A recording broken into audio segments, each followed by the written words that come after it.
Avant d'appliquer Ultraflex, nettoyez la surface à traiter en éliminant les restes de poussière, de mousse, de gravillon, de graisse ou d'huile.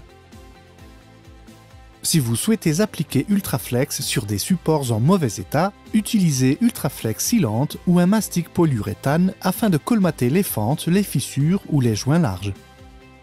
Ensuite, préparez la maille Ultraflex. Déroulez la maille et coupez les bandes à la longueur souhaitée tout en vous assurant d'en avoir assez pour couvrir toute la surface à traiter. Préparez ensuite des bandes plus courtes destinées au périmètre, coins, égouts, tuyauteries et autres zones de détail.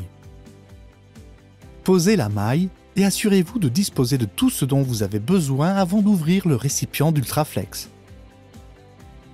Ouvrez le récipient et mélangez bien le contenu. Ultraflex sera alors prête à l'emploi.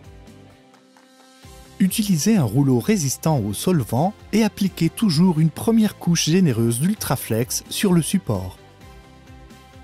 Ensuite, aplanissez la maille en faisant pression à l'aide du rouleau et assurez-vous que le liquide de la couche inférieure pénètre dans la maille en la recouvrant totalement. Vous constaterez que la maille ramollit et s'adapte parfaitement à toutes les zones quelle que soit leur difficulté. Vous pouvez insister sur les fentes à l'aide du manche du rouleau ou avec un outil. Appliquez une deuxième couche d'Ultraflex afin de garantir que la maille soit complètement imprégnée de produit grâce à la technique du mouillage sur mouillage et sur des surfaces de 1 à 2 mètres carrés environ. Recommencez ce processus sur toutes les zones de détail, en tenant compte que les joints doivent se superposer d'au moins 50 mm de chaque côté et ce pour tout changement de matériau. Abordez les autres détails comme les égouts, les coins et les tuyauteries de la même manière. Dès que les détails et les pourtours seront terminés, appliquez Ultraflex sur la zone principale. Tout comme pour les zones de détail, appliquez une première couche généreuse d'Ultraflex tout en posant la maille et la deuxième couche de produit en suivant la technique du mouillage sur mouillage sur des surfaces de 1 à 2 mètres carrés environ en obtenant une épaisseur minimale d'environ 1,5 mm. Tous les trous ou orifices doivent être complètement couverts. En général, il faut utiliser 1,5 kg d'Ultraflex par mètre carré, ce qui signifie qu'un récipient d'Ultraflex couvrira environ de 8 à 10 mètres carrés selon la porosité du support. Ultraflex sera sec au toucher après une période de 2 à 6 heures en fonction des conditions atmosphériques, et complètement sec en 24 heures, moment où la surface enduite sera totalement praticable.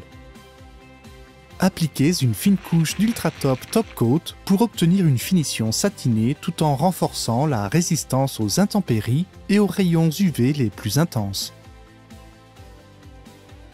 Pour les balcons, les zones de passage ou toute autre zone qui requiert une finition antidérapante, vous pouvez utiliser Ultraflex Grip mélangé au Top Coat ou éparpiller du sable de silice ou du granulat en fonction du niveau antidérapant que l'on souhaite obtenir.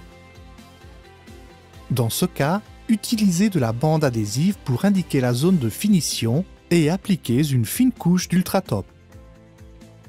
Éparpillez le matériau antidérapant sur la surface encore humide et retirez immédiatement la bande adhésive.